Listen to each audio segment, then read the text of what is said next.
Ponselku bergetar hebat di atas meja marmer, memecah keheningan ruang tamu yang sejuk. Nama ibu mertua berkedip-kedip di layar, menuntut perhatian. Aku tidak langsung mengangkatnya. Sebaliknya, aku menyesap teh melati hangatku perlahan, membiarkan aroma wanginya menenangkan saraf-sarafku. Aku bisa membayangkan kekacauan di seberang sana. Suara roda koper yang diseret dengan panik, tatapan menghakimi dari orang-orang di antrean check-in, dan wajah merah padam Ibu Ratna yang menahan malu. Di ring ketiga, di ring keempat. Baru pada ring kelima, aku menggeser ikon hijau dengan gerakan jari yang santai. Halo Bu, ada apa? Bukannya pesawatnya sebentar lah. Hek, ayu! Dasar perempuan ular! Suara Ibu Ratna meledak begitu keras, hingga aku harus menjauhkan ponsel dari telinga. Teriakan itu pecah, bercampur dengan isak tangis histeris Dita di latar belakang. Tidak ada lagi wibawa yang biasa ia pamerkan di depan teman-teman arisannya. Yang tersisa hanya kepanikan murni. Ibu, tenang dulu, jawabku dengan nada datar. Sengaja kubuat sedingin es. Kenapa teriak-teriak di tempat umum? Nanti dilihat orang. Lo, katanya keluarga terpandang. Jangan pura-pura bodoh kamu, Ibu Ratna menjerit lagi. Suaranya bergetar karena amarah yang memuncak. Kamu memblokir kartunya kan? Kamu sengaja mempermalukan kami di depan petugas bandara. Semua tiket hangus. Hotel dibatalkan. Kami diusir dari antrean check-in seperti gembel. Kamu tahu betapa malunya kami. Aku tersenyum tipis. Sangat tipis. Rasa sakit hati yang selama bertahan-tahan menumpuk setiap sindiran tentang asalku yang kampungan. Setiap tatapan merendahkan kini terasa luruh perlahan. Oh, soal kartu kredit itu, tanyaku dengan nada polos yang dibuat-buat. Tentu saja, saya blokir, Bu. Tadi pagi saya mendapat notifikasi transaksi mencurigakan sebesar 50 juta rupiah untuk tiket ke Korea. Saya kaget. Saya pikir, kartu saya diretas oleh sindikat penipu internasional atau dicuri copet. Sebagai nasabah yang bijak, saya langsung menelepon bank untuk melaporkan pencurian dan memblokir semuanya demi keamanan. Hening sejenak di seberang sana. Napas Ibu Ratna terdengar memburu, kasar dan berat. Kamu tahu itu kami? Kamu tahu kami mau liburan? Semburnya. Loh, mana saya tahu? Potongku cepat nadaku menayam. Ibu tidak pernah izin. Dita juga tidak bicara apa-apa. Kartu itu ada di dompet saya yang tersimpan di laci kamar. Kalau tiba-tiba ada transaksi puluhan juta tanpa sepengetahuan pemiliknya, namanya apa kalau bukan pencurian, Bu? Berani kamu menyebut mertuamu pencuri? Saya tidak menyebut ibu pencuri. Sanggahku tenang, sambil memutar cangkir teh di piring kecilnya. Saya hanya bilang, sistem bank mendeteksi aktivitas ilegal. Kalau ternyata pelakunya adalah Ibu dan Dita yang mengambil kartu itu diam-diam dari kamar saya. Ya, silakan Ibu simpulkan sendiri. Definisinya apa? Sambungan telepon diputus sepihak. Aku meletakkan ponsel kembali ke meja. Jantungku berdebar kencang. Bukan karena takut, tapi karena adrenalin kemenangan. 1 jam kemudian, suara taksi berhenti di depan pagar rumah. Pintu depan terbanting terbuka. Merakep, pemandangan yang tersaji di hadapanku sungguh kontras dengan gaya angkuh mereka tadi pagi. Dita, yang tadi pagi memamerkan outfit of the day, musim dinginnya di Instagram story, kini berjalan menyeret koper dengan maskara luntur membasahi pipi. Ia membanting kopernya di ruang tamu, lalu menghempaskan diri ke sofa, menangis meraung-raung. Gagal? Semua gagal. Teman-temanku sudah lihat story aku mau ke Seoul. Aku harus bilang apa sekarang? Ayu jahat banget sih. Dita merengek seperti balita. Ibu Ratna menyusul masuk. Wajahnya merah padam. Rambut sasaknya sedikit berantakan. Ia menatapku seolah ingin menelanku hidup-hidup. Aku tetap duduk di kursi tunggal favoritku. Tidak beranjak sedikit pun untuk menyambut atau membawakan tas mereka. Itu adalah tugas untuk menantu yang dihargai, bukan untuk menantu yang barangnya dicuri. Puas, desis Ibu Ratna. Melangkah maju sambil menunjuk wajahku dengan telunjuknya yang gemetar. Kamu sengaja menunggu sampai kami di depan loket? Kamu sengaja membiarkan kami berdandan, memesan taksi sampai di sana, baru kamu blokir? Kamu iblis, Ayu. Aku menatap telunjuk itu, lalu beralih menatap matanya. Perlahan, aku berdiri. Tinggi badanku yang sedikit di atas Ibu Ratna memungkinkanku menatapnya dari posisi yang lebih dominan. Saya bukan iblis, Bu. Saya hanya pemilik kartu kredit yang sah. Jawabku lembut namun tegas. Alasan? Kamu pelit. Suamimu itu anakku. Uangmu, uang suamimu, itu hak ibunya juga. Aku tertawa kecil. Tawa yang kering dan hampa humor. Mas Aris memberikan nafkah? Itu kewajiban. Tapi kartu kredit itu atas nama saya pribadi, Dari penghasilan usaha online saya sendiri yang sering ibu hina sebagai jualan receh? Ingat bu, ibu sering bilang kalau saya ini menantu kampungan yang tidak selevel dengan keluarga ibu. Aku melangkah mendekati Dita yang masih sesenggukan, lalu kembali menatap Ibu Ratna. Kalau saya memang kampungan dan miskin seperti yang selalu Ibu dan Dita katakan, aku memiringkan kepala sedikit, menatap mereka dengan tatapan menyelidik. Kenapa orang kaya dan terhormat seperti kalian harus mencuri kartu kredit si miskin ini untuk bisa liburan? Ruang tamu itu mendadak hening, senyap. Hanya suara detak jam dinding yang terdengar. Wajah Ibu Ratna berubah dari merah marah menjadi pucat pasi. Kata-kataku telak menghantam ego yang selama ini ia junjung tinggi. Dita pun terdiam, mulutnya sedikit terbuka. Kehabisan kata-kata. Mereka sadar, mereka baru saja dipermalukan, bukan hanya oleh sistem perbankan, tapi oleh logika mereka sendiri yang runtuh. Keangkuhan mereka tentang status sosial hancur berkiping-haping di hadapan fakta bahwa mereka tidak mampu membiayai gaya hidup mereka sendiri tanpa mencuri dari orang yang mereka rendahkan. Saya sudah lapor ke bank bahwa kartu itu hilang. Lanjutku, suaraku kembali normal. Seolah sedang membicarakan cuaca. Pihak bank menyarankan untuk membuat laporan polisi karena nominalnya besar. Tapi, karena saya masih menghargai Mas Aris, saya bilang tidak perlu. Saya cukup blokir permanen saja. Aku mengambil teko teh dan menuangkan isinya lagi ke cangkirku yang sudah kosong. Uap panas mengepul ke udara. Oh ya Dita, ujarku tanpa menoleh. Sebaiknya kamu hapus story Instagrammu sebelum makin banyak orang yang tanya, kenapa kamu sudah ada di rumah lagi? Bilang saja visanya ditolak. Atau, apalah, kalian kan pintar bersandiwara. Tanpa menunggu jawaban, aku membawa cangkir tehku dan berjalan santai menuju tangga, meninggalkan mereka berdua yang terpaku di tengah ruang tamu dengan koper-koper mewah yang kini tak lebih dari sekadar kotak berisi baju tak berguna. Aku tidak perlu berteriak. Aku tidak perlu memaki. Di puncak tangga, aku berhenti sejenak dan menoleh ke bawah. Ibu Ratna terduduk lemas di sofa di samping Dita, memijat pelipisnya dengan frustrasi. Aura dominasi yang selama ini ia pancarkan di rumah ini telah lenyap, digantikan oleh aura kekalahan yang menyedihkan. Untuk pertama kalinya sejak menikah dan menginjakan kaki di rumah ini, aku tidak merasa kecil. Aku tersenyum. Kali ini senyum yang tulus, dan melangkah masuk ke kamarku, menutup pintu dengan bunyi klik yang memuaskan. Liburan mereka batal, tapi liburan mentalku dari penindasan mereka baru saja dimulai. Suara dengkuran halus Mas Dimas mengisi kekosongan kamar tidur kami yang temaram. Di luar, angin malam menderu pelan. Sesekali menggesekkan ranting pohon mangga ke jendela kaca, menciptakan irama yang seharusnya menenangkan. Namun, mataku tak kunjung terpejam. Langit-langit kamar yang dicat putih gading itu seolah menjadi layar proyektor yang memutar ulang adegan sore tadi. Tatapan merendahkan Ibu Ratna, senyum sinis Dita, dan kata-kata tajam yang menusuk ulu hati. Kampungan. Aku menarik napas panjang, mencoba mengurai sesak yang masih menggumpal di dada.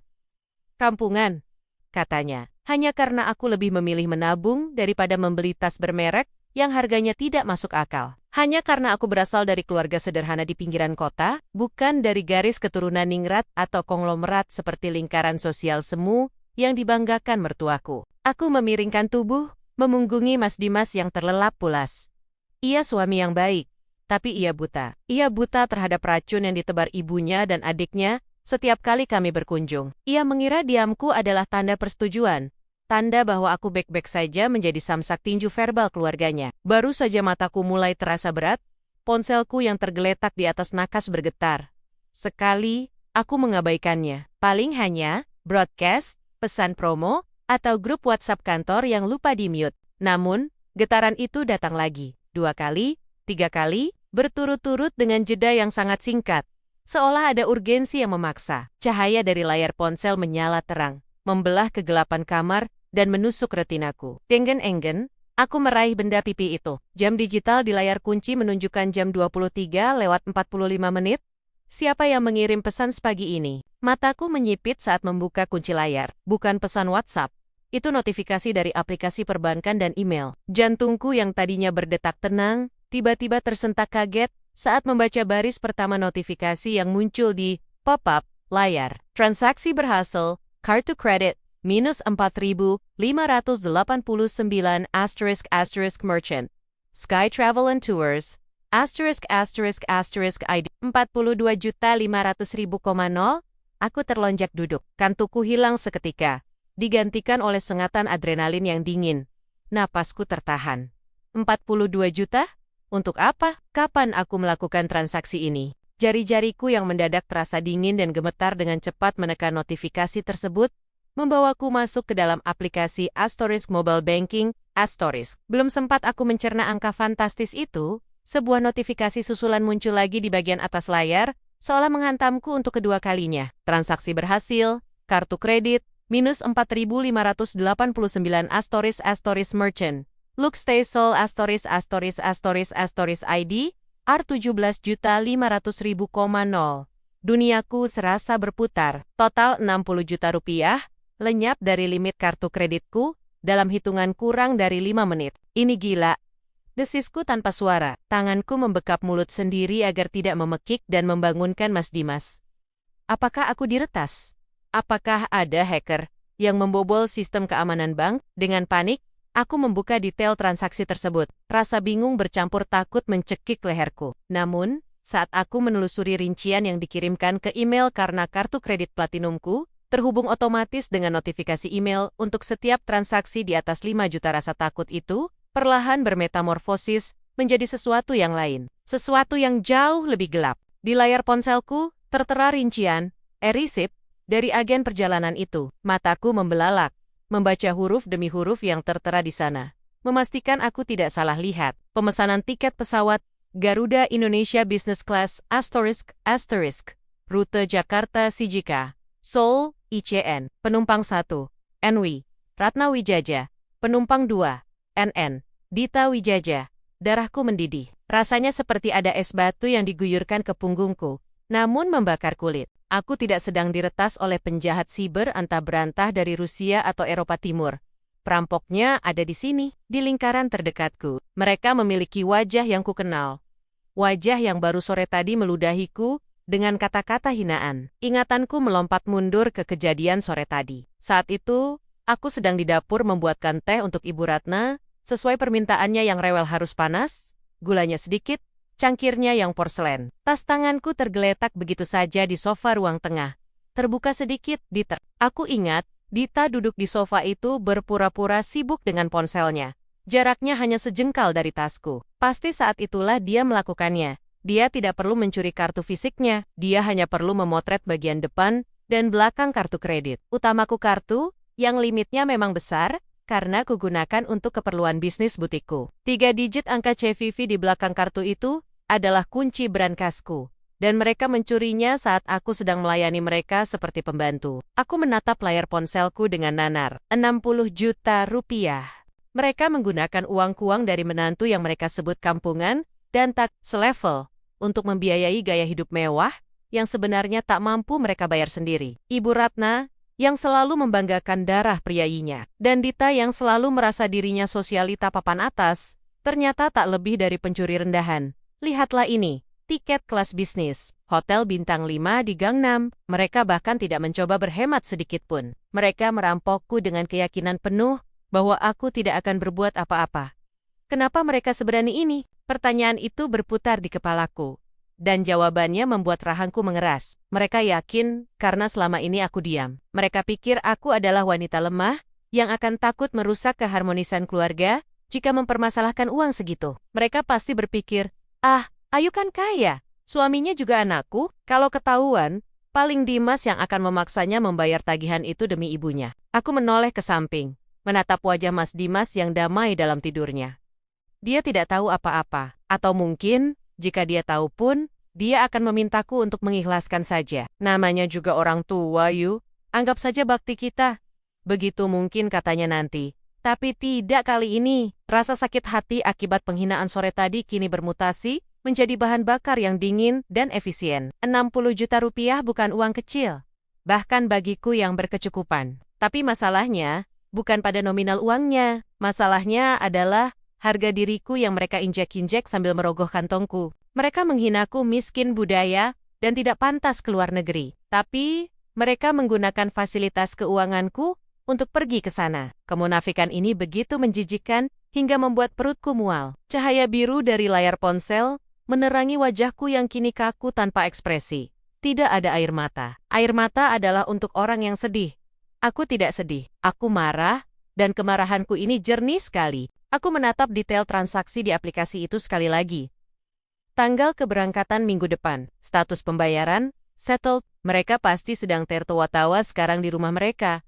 Mungkin sambil packing atau pamer di grup arisan bahwa mereka akan ke Korea naik kelas bisnis. Membayangkan betapa hebatnya liburan mereka nanti. Mereka tidur nyenyak malam ini, merasa menang telak atas menantu yang mereka benci. Tanpa sadar, aku mencengkeram ponselku begitu erat hingga buku-buku jariku memutih. Mereka pikir aku bodoh. Mereka pikir aku tidak akan menyadarinya sampai tagihan cetak datang bulan depan. Atau mungkin mereka pikir aku akan takut melabrak mereka. Benar, aku tidak akan melabrak.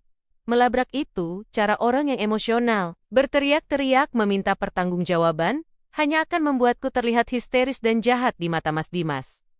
Sementara Ibu Ratna pasti akan memutarbalikkan fakta, menangis, dan berpura-pura menjadi korban yang salah paham, atau lebih parah, mengklaim bahwa aku yang menawarkannya, lalu menarik kembali ucapan itu. Tidak, aku tidak akan memberinya panggung drama itu. Aku menurunkan kaki dari tempat tidur, merasakan dinginnya lantai ubin menyentuh telapak kakiku. Dingin yang menjalar ke seluruh tubuh, selaras dengan dinginnya hatiku saat ini. Aku berjalan pelan menuju jendela, menatap kegelapan di luar. Di layar ponselku, angka 60 juta itu masih menyala. Bukti kejahatan yang nyata, bukti ketamakan yang tak terbantahkan. Sebuah rencana mulai tersusun di kepalaku. Rencana yang tenang, prosedural, dan mematikan. Aku tidak perlu berhadapan dengan mereka. Aku tidak perlu memohon pada Mas Dimas. Aku memiliki kekuatan hukum dan sistem perbankan di pihakku. Ini bukan tentang uang lagi. Ini tentang memberi pelajaran pada seseorang bahwa orang kampungan ini tahu bagaimana cara mempertahankan haknya. Aku kembali menatap layar ponsel. Ibu jariku melayang di atas tombol keluar aplikasi. Namun sebelum itu, aku mengambil tangkapan layar, screenshot, semua bukti transaksi tersebut. Tiket atas nama Ratna. Hotel atas nama Dita. Semuanya tersimpan rapi di galeri ponselku. Menjadi amunisi yang tak terbantahkan. Malam ini, biarlah mereka tidur nyenyak dalam angan-angan kemewahan Korea mereka. Biarlah mereka bermimpi tentang business class dan skincare mahal. Karena besok pagi, saat matahari terbit, realitas akan menghantam mereka lebih keras daripada hinaan apapun yang pernah mereka lontarkan padaku. Aku meletakkan ponsel kembali di nakas, tapi kali ini dengan sebuah tujuan yang pasti. Mataku menatap lurus ke dalam kegelapan kamar, sebuah senyum tipis, dingin, dan penuh arti tersungging di bibirku. Permainan baru saja dimulai, Ibu Ratna. Dan kali ini, akulah yang memegang kendali. Cahaya dari layar ponselku masih berpendar di tengah kegelapan kamar, menyinari wajahku yang kaku. Angka-angka itu seolah mengejekku, berderet rapi dengan total nominal yang memuakan, 60 juta rupiah. Mataku beralih perlahan ke sisi ranjang, menatap punggung suamiku, Bimo, yang sedang mendengkur halus. Irama napasnya teratur begitu tenang, seolah dunia ini baik-baik saja. Seolah istrinya tidak baru saja dirampok oleh ibu dan adik kandungnya sendiri. Jantungku yang tadinya berdegup kencang karena kaget, perlahan melambat. Bukan karena tenang, melainkan karena rasa dingin yang mulai merambat dari ujung kaki hingga ke kepala. Amarah yang biasanya meledek-ledik, kini membeku menjadi gumpalan es yang tajam di dada. Jika aku membangunkan Bimo sekarang, aku tahu persis apa yang akan terjadi. Dia akan mengusap wajahnya dengan malas, melihat notifikasi itu, lalu menghela napas panjang. Kalimat klise andalannya akan keluar. Ya sudahlah Yu, namanya juga orang tua. Nanti aku yang cicil pelan-pelan, jangan ribut malam-malam, malu sama tetangga. Tidak, kali ini tidak akan ada negosiasi. Tidak akan ada pemakluman atas nama bakti pada orang tua yang selalu dijadikan tameng Ibu Ratna untuk memeras kami. Aku menyibakkan selimut dengan gerakan sangat pelan, memastikan tidak ada suara gesekan kain yang bisa mengusik tidur Bimo. Kakiku menapak di lantai parket yang dingin. Dengan langkah tanpa suara, aku keluar dari kamar tidur, menutup pintu dengan bunyi, klik, yang nyaris tak terdengar, lalu berjalan menyusuri lorong menuju ruang tengah yang gelap gulita. Rumah ini sunyi, hanya terdengar detak jam dinding yang monoton dan dengungan pelan dari lemari es di dapur. Aku duduk di sofa, membiarkan kegelapan memelukku. Di tanganku, ponsel itu terasa berat, seperti memegang sebuah granat yang siap kulemparkan. Aku membuka kembali aplikasi perbankan di ponselku. Rincian transaksi itu terpampang jelas, *Seoul Luxury Stay, *Korean Air Business Class, *, dan beberapa butik, duty-free, online. Semuanya dilakukan dalam kurun waktu 1 jam terakhir. Mereka pasti sedang euforia sekarang. Mungkin sedang tertawa-tawa sambil mengepak koper. Membayangkan betapa hebatnya mereka bisa liburan mewah tanpa mengeluarkan uang sepeser pun. Mereka pikir aku hanyalah menantu kampungan yang bodoh, yang tidak mengerti cara kerja limit kartu kredit, atau yang terlalu takut untuk melawan. Sebuah senyum tipis, namun getir, terukir di bibirku. Jari jempolku menekan tombol panggilan, mengetik nomor layanan prioritas bank penerbit kartu kreditku. Asterisk tut, tut, asterisk. Suara nada sambung terdengar. Disusul oleh suara mesin penjawab otomatis yang memintaku menekan beberapa angka untuk memilih layanan. Aku mengikuti instruksi itu dengan kesabaran yang tidak wajar. Biasanya aku akan menggerutu jika harus menunggu antrean, call center, tapi malam ini, setiap detik penantian terasa nikmat. Aku sedang menyusun sebuah skenario kehancuran bagi mereka, dan aku menikmatinya. Selamat malam, dengan Dinda di sini. Ada yang bisa saya bantu, Ibu Ayu? Suara ramah seorang perempuan menyapa di ujung sana. Aku menarik napas dalam, mengatur nada bicaraku agar terdengar panik, namun tetap terkontrol seorang korban yang bingung, bukan seorang pendendam yang sedang menghukum. Malam, Mbak Dinda. Suaraku sedikit bergetar. Akting yang sempurna. Saya baru saja bangun, dan melihat banyak sekali notifikasi transaksi di kartu kredit saya. Padahal kartu fisik ada di dompet saya sekarang, dan saya sedang di rumah, di Jakarta. Saya tidak melakukan transaksi ini. Hening sejenak di ujung sana. Hanya terdengar suara ketikan keyboard yang cepat. Baik, Ibu Ayu, mohon maaf atas ketidaknyamanan ini. Bisa disebutkan transaksi terakhir yang Ibu ingat lakukan? Tadi siang, di supermarket dekat rumah. Hanya itu, tapi ini, di sini tertulis tiket pesawat dan hotel di luar negeri. Totalnya 60 juta. Mbak, tolong, saya tidak sanggup bayar tagihan sebanyak ini untuk sesuatu yang tidak saya beli. Aku memberi penekanan pada rasa takut akan tagihan itu. Saya mengerti, Bu. Sebentar saya cek validasinya. Suara Dinda terdengar serius. Benar, Bu. Ada lonjakan transaksi yang tidak wajar terdeteksi dalam 2 jam terakhir untuk pembelian tiket maskapai dan reservasi hotel internasional. Mengingat Ibu memegang kartu fisiknya, kemungkinan besar data kartu Ibu telah disalahgunakan secara online. Lalu saya harus bagaimana? Tanyaku. Meski aku tahu persis jawabannya. Demi keamanan, kami akan memblokir kartu kredit Ibu secara permanen saat ini juga. Kartu tersebut tidak akan bisa digunakan lagi untuk transaksi apapun, baik online maupun offline. Jelas, Dinda tegas. Iya, tolong diblokir sekarang juga, Mbak. Jangan sampai ada yang pakai lagi. Jawabku cepat. Lalu, bagaimana dengan tagihan 60 juta itu? Uangnya sudah masuk ke mereka? Untuk transaksi yang baru saja terjadi dan berstatus unauthorized atau tidak sah, kami akan mengajukan proses, dispute, atau sanggahan transaksi. Pihak bank akan menahan pembayaran tersebut ke pihak merchant, penjual. Jadi, uang tidak akan diteruskan ke maskapai atau hotel sampai investigasi selesai. Jika terbukti ini penipuan, tagihan akan dihapuskan dari akun Ibu. Ini dia, kalimat yang kutunggu-tunggu. Uang tidak akan diteruskan. Jadi, pembayarannya akan gagal ya, Mbak? Pihak hotel dan maskapai tidak akan menerima uangnya? Tanyaku lagi.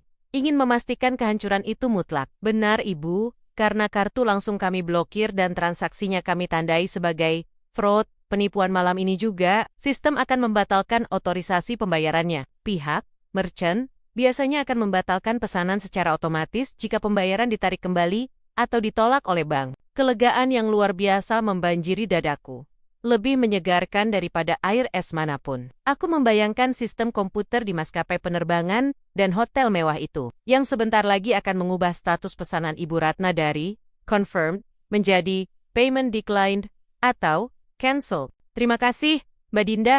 Tolong segera diproses ya. Saya benar-benar tidak mau bertanggung jawab atas utang yang bukan perbuatan saya. Ujarku. Kali ini dengan ketulusan yang murni. Aku memang tidak akan bertanggung jawab. Mereka yang harus menanggung malunya. Sudah saya proses, Bu. Kartu Ibu per detik ini sudah non-aktif. Laporan sanggahan transaksi juga sudah saya buatkan nomor tiketnya. Ada lagi yang bisa saya bantu? Tidak, itu saja. Terima kasih banyak. Selamat malam Bu Ayu. Jaga kesehatan. Sambungan terputus. Aku menurunkan ponsel dari telinga dan menatap layarnya yang kembali gelap. Di luar jendela, angin malam mendesau pelan, menggoyangkan dedaunan pohon mangga di halaman. Suasana begitu damai.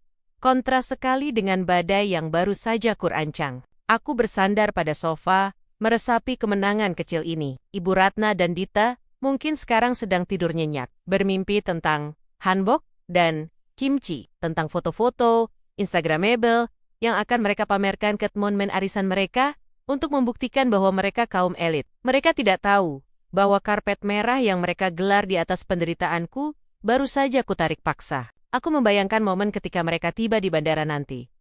Bukan, aku tidak perlu membayangkannya sekarang. Aku akan membiarkan waktu yang bekerja. Dengan perasaan ringan, aku bangkit dari sofa. Langkahku kembali ke kamar tidur, terasa jauh lebih tegap daripada saat aku keluar tadi. Aku menyelinap kembali ke balik selimut. Di samping Bimo yang masih terlelap dalam ketidaktahuannya. Aku menatap langit-langit kamar yang remang. Besok atau lusa, bom waktu itu akan meledak. Dan ketika itu terjadi, aku akan duduk manis, memasang wajah polos, dan menikmati pertunjukannya. Mereka menyebutku kampungan, lihat saja nanti. Siapa yang akan terlihat paling menyedihkan di depan umum. Malam ini, aku akan tidur nyenyak. Sangat nyenyak. Hawa dingin dari pendingin ruangan Terminal 3 Ultimate Soekarno-Hatta menusuk kulit. Namun bagiku, udara ini terasa menyegarkan. Seharusnya, aku tidak berada di sini. Seharusnya, aku sedang berada di kantor, berkutat dengan laporan bulanan. Namun, Ibu Ratna bersikeras agar aku yang mengantar mereka. Alasannya klasik. Sayang uang taksi, lebih baik uangnya dipakai belanja di Myeongdong. Ironis, mengingat mereka baru saja mencuri limit kartu kreditku senilai puluhan juta rupiah demi gaya hidup yang sebenarnya tak mampu mereka topang. Aku mendorong troli yang memuat 3 koper besar milik Ibu Ratna dan Dita.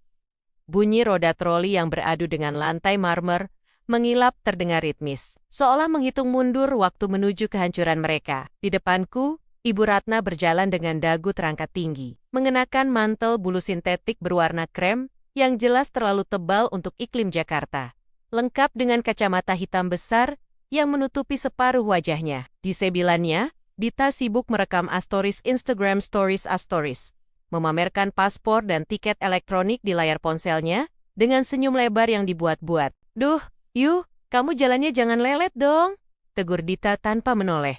Matanya masih terpaku pada layar ponsel. Kita mau check-in di counter prioritas? Nih, jangan bikin malu karena kelihatannya kayak rombongan sirkus.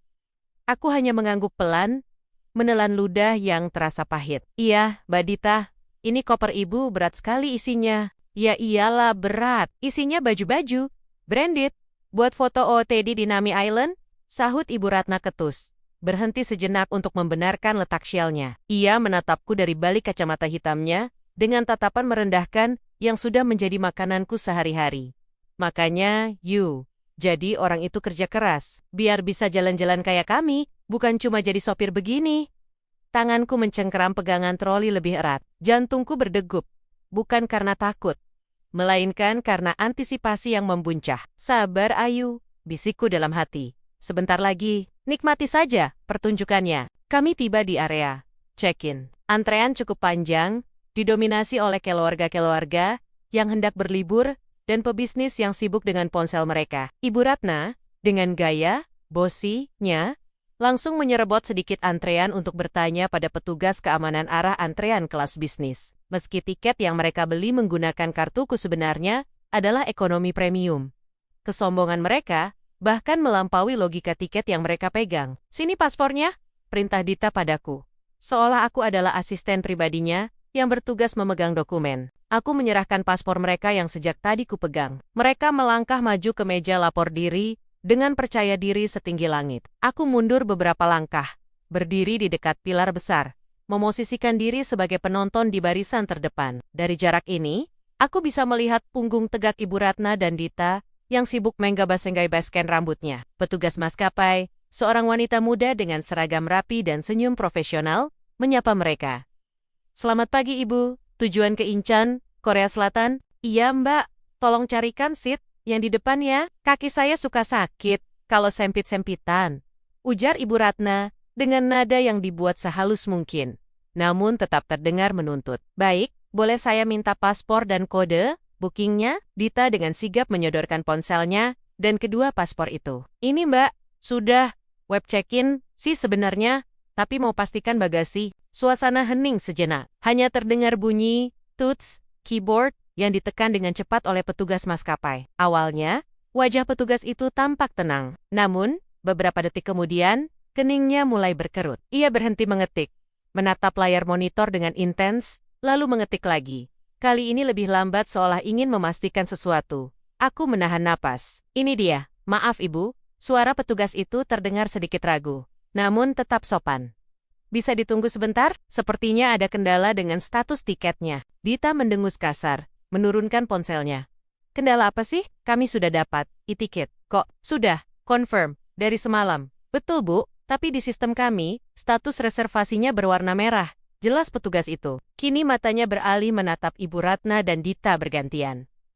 Merah bagaimana maksudnya? Jangan main-main ya. Pesawat kami 2 jam lagi, take off. Suara Ibu Ratna mulai meninggi, menarik perhatian beberapa penumpang di antrean sebelah. Petugas itu tampak tidak nyaman, namun ia mencoba tetap profesional. Ia mengangkat telepon di mejanya, berbicara dengan suara pelan yang tidak bisa didengar oleh Ibu Ratna, namun gestur tubuhnya menunjukkan keseriusan. Setelah menutup telepon, ia kembali menatap mertua dan adik iparku. Mohon maaf sekali, Ibu Ratna dan Ibu Dita, pihak maskapai menerima notifikasi dari bank penerbit kartu kredit yang digunakan untuk pembayaran. Transaksi ini telah dibatalkan sepihak oleh pemilik kartu dengan laporan * unauthorized transaction * atau dugaan penyalahgunaan. Jantungku rasanya mau meledak karena rasa puas yang menjalar dari ujung kaki hingga kepala. Kalimat itu terdengar seperti musik orkestra yang paling indah di telingaku.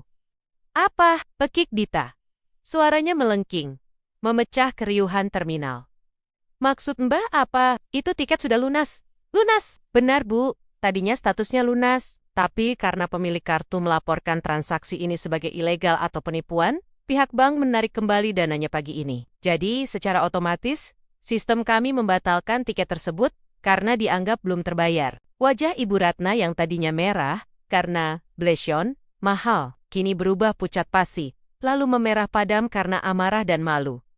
Ia memukul meja check-in dengan telapak tangannya. Kamu jangan sembarangan nuduh ya. Siapa yang nipu? Itu kartu kredit anak saya, menantu saya. Orang-orang di sekitar mulai menoleh terang-terangan. Bisik-bisik mulai terdengar. Seorang bapak yang sedang mengantre di belakang mereka berdaham keras. Bu, kalau ada masalah minggir dulu dong. Antrean panjang nih. Ibu Ratna berbalik. Matanya melotot garang pada bapak itu. Diam kamu, ini masalah teknis. Orang miskin mana ngerti urusan perbankan. Hardiknya membuat suasana makin panas. Dita panik. Ia mengotak-atik ponselnya dengan tangan gemetar. Nggak mungkin yo. Ayo. Dita berteriak memanggilku. Ia menoleh ke belakang, mencariku di antara kerumunan. Aku melangkah maju perlahan, memasang wajah bingung yang paling polos yang bisa kulakukan. Ada apa Bu? Mbak Dita? Kenapa belum masuk? Tanyaku, lembut.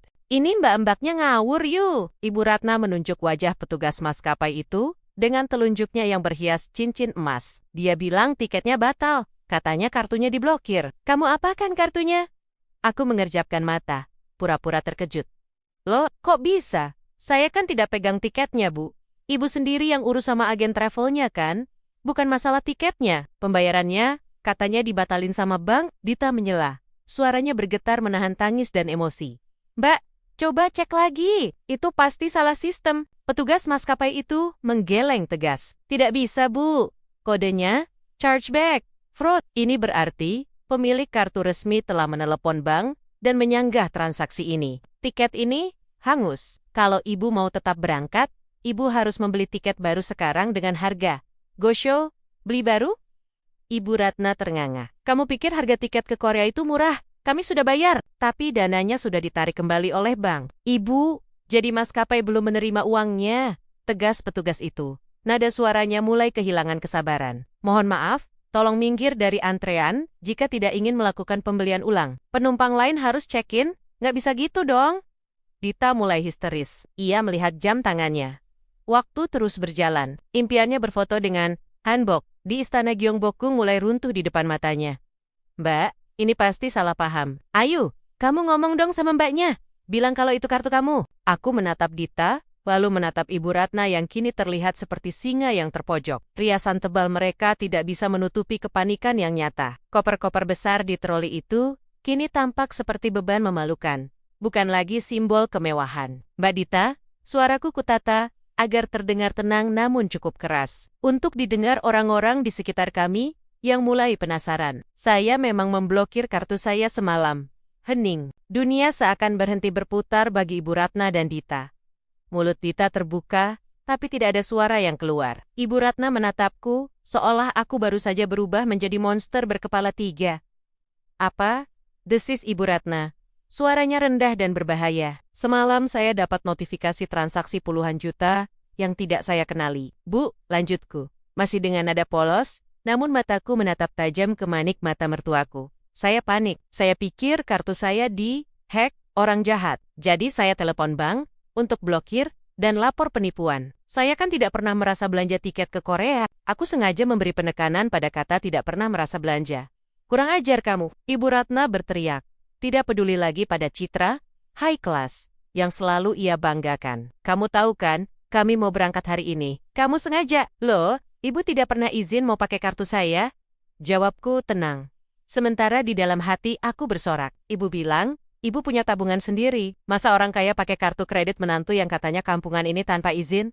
Itu namanya mencuri dong, Bu. Kata mencuri menggantung di udara. Berat dan menuduh. Petugas keamanan bandara mulai mendekat karena keributan yang ditimbulkan Ibu Ratna. Orang-orang di antrean menatap mereka dengan tatapan mencemooh. Bisikan-bisikan seperti ternyata nyuri kartu orang. Dan gaya doang selangit, bayar kagak, mulai terdengar jelas. Wajah Dita merah padam, air mata mulai merusak maskaranya. Ia menarik lengan ibunya. Bu, malu bu, orang-orang liatin, biarin. Ibu Ratna menepis tangan Dita. Matanya menyalang ke arahku. Kamu harus tanggung jawab, bayar tiket baru sekarang. Gara-gara kamu liburan kami hancur. Maaf bu, sela petugas keamanan bertubuh tegap yang kini berdiri di antara kami. Ibu tidak bisa membuat keributan di sini. Kalau tidak memiliki tiket valid, mohon tinggalkan area check-in. Saya mau lapor polisi. Menantu saya ini penipu, teriak Ibu Ratna. Menunjuk wajahku lagi. Aku tersenyum tipis. Senyum yang sangat dingin. Silakan lapor polisi, Bu. Nanti kita buka-bukaan di kantor polisi. Siapa yang memakai kartu kredit siapa? Tanpa tanda tangan pemilik sah. Rekaman CCTV di rumah dan di travel agent pasti ada kan? Ancaman halus itu mengenai sasarannya. Ibu Ratna terdiam. Dia tahu, dia tidak punya dasar hukum. Dia tahu, dia yang salah. Tapi egonya terlalu besar untuk mengaku kalah di depan umum. Namun, realitas pahit mulai meresap. Tidak ada tiket, tidak ada Korea, tidak ada pamer di media sosial. Yang ada hanya mereka berdua, dengan 3 koper besar, berisi baju musim dingin, berdiri di tengah bandara Jakarta yang panas, ditonton puluhan orang sebagai penipu yang gagal terbang. Petugas, check-in, sudah memanggil penumpang berikutnya, mengabaikan keberadaan mereka sepenuhnya. Antrean selanjutnya, silakan. Dita menangis sesenggukan, menutup wajahnya dengan kedua tangan. Ibu Ratna berdiri kaku, napasnya memburu, menatapku dengan kebencian yang murni. Tapi kali ini, aku tidak menunduk. Aku membalas tatapannya dengan dagu terangkat. Di terminal keberangkatan ini, perjalanan mereka berakhir, bahkan sebelum dimulai. Dan aku berdiri di sana, menyaksikan reruntuhan kesombongan mereka, dengan kepuasan yang tak terlukiskan. Ponselku bergetar hebat di atas meja marmer, memecah keheningan ruang tamu yang sejuk. Nama ibu mertua berkedip-kedip di layar, menuntut perhatian. Aku tidak langsung mengangkatnya. Sebaliknya, aku menyesap teh melati hangatku perlahan, membiarkan aroma wanginya menenangkan saraf-sarafku. Aku bisa membayangkan kekacauan di seberang sana. Suara roda koper yang diseret dengan panik, tatapan menghakimi dari orang-orang di antrean check-in, dan wajah merah padam Ibu Ratna yang menahan malu. Di ring ketiga, di ring keempat, baru pada dering kelima, aku menggeser ikon hijau dengan gerakan jari yang santai. Halo Bu, ada apa? Bukannya pesawatnya sebentar lah. Ayu! Dasar perempuan ular! Suara Ibu Ratna meledak begitu keras, hingga aku harus menjauhkan ponsel dari telinga. Teriakan itu pecah, bercampur dengan isak tangis histeris Dita di latar belakang. Tidak ada lagi wibawa yang biasa ia pamerkan di depan teman-teman arisannya. Yang tersisa hanya kepanikan murni. Ibu, tenang dulu. Jawabku dengan nada datar. Sengaja kubuat sedingin es. Kenapa teriak-teriak di tempat umum? Nanti dilihat orang. Lo, katanya keluarga terpandang. Jangan pura-pura bodoh kamu, Ibu Ratna menjerit lagi. Suaranya bergetar karena amarah yang memuncak. Kamu memblokir kartunya kan? Kamu sengaja mempermalukan kami di depan petugas bandara. Semua tiket hangus. Hotel dibatalkan. Kami diusir dari antrian check-in seperti gembel. Kamu tahu betapa malunya kami. Aku tersenyum tipis. Sangat tipis. Rasa sakit hati yang selama bertahan-tahan menumpuk setiap sindiran tentang asalku yang kampungan. Setiap tatapan merendahkan kini terasa luruh perlahan. Oh, soal kartu kredit itu, tanyaku dengan nada polos yang dibuat-buat. Tentu saja, saya blokir, Bu. Tadi pagi saya mendapat notifikasi transaksi mencurigakan sebesar 50 juta rupiah untuk tiket ke Korea. Saya kaget. Saya pikir kartu saya diretas oleh sindikat penipu internasional atau dicuri copet. Sebagai nasabah yang bijak, saya langsung menelepon bank untuk melaporkan pencurian dan memblokir semuanya demi keamanan. Hening sejenak di seberang sana. Napas Ibu Ratna terdengar memburu, kasar dan berat. Kamu tahu itu kami? Kamu tahu kami mau liburan? Semburnya. Loh, mana saya tahu? Potongku cepat nadaku menayam. Ibu tidak pernah izin. Dita juga tidak bicara apa-apa. Kartu itu ada di dompet saya yang tersimpan di laci kamar. Kalau tiba-tiba ada transaksi puluhan juta tanpa sepengetahuan pemiliknya, namanya apa kalau bukan pencurian, Bu? Berani kamu menyebut mertuamu pencuri? Saya tidak menyebut ibu pencuri. Sanggahku tenang, sambil memutar cangkir teh di piring kecilnya. Saya hanya bilang, sistem bank mendeteksi aktivitas ilegal. Kalau ternyata pelakunya adalah Ibu dan Dita yang mengambil kartu itu diam-diam dari kamar saya. Ya, silakan Ibu simpulkan sendiri. Definisinya apa? Sambungan telepon diputus sepihak. Aku meletakkan ponsel kembali ke meja. Jantungku berdebar kencang. Bukan karena takut, tapi karena adrenalin kemenangan. 1 jam kemudian, suara taksi berhenti di depan pagar rumah. Pintu depan terbanting terbuka. Merakep, pemandangan yang tersaji di hadapanku sungguh kontras dengan gaya angkuh mereka tadi pagi. Dita, yang tadi pagi memamerkan outfit of the day, musim dinginnya di Instagram story, kini berjalan menyeret koper dengan maskara luntur membasahi pipi. Ia membanting kopernya di ruang tamu, lalu menghempaskan diri ke sofa, menangis meraung-raung. Gagal? Semua gagal. Teman-temanku sudah lihat story aku mau ke Seoul. Aku harus bilang apa sekarang? Ayu jahat banget sih. Dita merengek seperti balita. Ibu Ratna menyusul masuk. Wajahnya merah padam. Rambut sasaknya sedikit berantakan. Ia menatapku seolah ingin menelanku hidup-hidup. Aku tetap duduk di kursi tunggal favoritku. Tidak beranjak sedikit pun untuk menyambut atau membawakan tas mereka. Itu adalah tugas untuk menantu yang dihargai, bukan untuk menantu yang barangnya dicuri. Puas, desis Ibu Ratna. Melangkah maju sambil menunjuk wajahku dengan telunjuknya yang gemetar. Kamu sengaja menunggu sampai kami di depan loket? Kamu sengaja membiarkan kami berdandan, memesan taksi sampai di sana, baru kamu blokir? Kamu iblis, Ayu. Aku menatap telunjuk itu, lalu beralih menatap matanya. Perlahan, aku berdiri. Tinggi badanku yang sedikit di atas Ibu Ratna memungkinkanku menatapnya dari posisi yang lebih dominan. Saya bukan iblis, Bu. Saya hanya pemilik kartu kredit yang sah. Jawabku lembut namun tegas. Alasan? Kamu pelit. Suamimu itu anakku. Uangmu, uang suamimu, itu hak ibunya juga. Aku tertawa kecil. Tawa yang kering dan hampa humor. Mas Aris memberikan nafkah? Itu kewajiban. Tapi kartu kredit itu atas nama saya pribadi, dari penghasilan usaha online saya sendiri yang sering ibu hina sebagai jualan receh. Ingat, Bu, ibu sering bilang kalau saya ini menantu kampungan yang tidak selevel dengan keluarga ibu. Aku melangkah mendekati. Dita yang masih sesenggukan, lalu kembali menatap Ibu Ratna. Kalau saya memang kampungan dan miskin seperti yang selalu Ibu dan Dita katakan, aku memiringkan kepala sedikit, menatap mereka dengan tatapan menyelidik. Kenapa orang kaya dan terhormat seperti kalian harus mencuri kartu kredit si miskin ini untuk bisa liburan? Ruang tamu itu mendadak hening, senyap.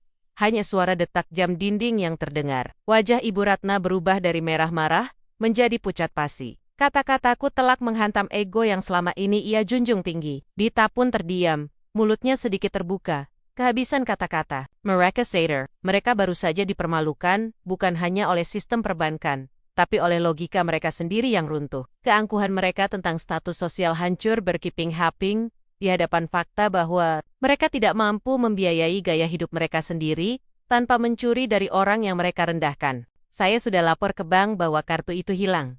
Lanjutku, suaraku kembali normal. Seolah sedang membicarakan cuaca. Pihak bank menyarankan untuk membuat laporan polisi karena nominalnya besar. Tapi, karena saya masih menghargai Mas Aris, saya bilang tidak perlu. Saya cukup blokir permanen saja. Aku mengambil teko teh, dan menuangkan isinya lagi ke cangkirku yang sudah kosong. Uap panas mengepul ke udara. "Oh ya, Dita," ujarku tanpa menoleh. "Sebaiknya kamu hapus story Instagrammu sebelum makin banyak orang yang tanya, kenapa kamu sudah ada di rumah lagi. Bilang saja visanya ditolak. Atau, apalah, kalian kan pintar bersandiwara." Tanpa menunggu jawaban, aku membawa cangkir teku dan berjalan santai menuju tangga, meninggalkan mereka berdua yang terpaku di tengah ruang tamu dengan koper-koper mewah yang kini tak lebih dari sekadar kotak berisi baju tak berguna. Aku tidak perlu berteriak. Aku tidak perlu memaki. Di puncak tangga, aku berhenti sejenak dan menoleh ke bawah. Ibu Ratna terduduk lemas di sofa di samping Dita, memijat pelipisnya dengan frustrasi. Aura dominasi yang selama ini ia pancarkan di rumah ini telah lenyap, digantikan oleh aura kekalahan yang menyedihkan. Untuk pertama kalinya sejak menikah dan menginjakan kaki di rumah ini, aku tidak merasa kecil. Aku tersenyum. Kali ini senyum yang tulus, dan melangkah masuk ke kamarku, menutup pintu dengan bunyi klik yang memuaskan. Liburan mereka batal, tapi liburan mentalku dari penindasan mereka baru saja dimulai.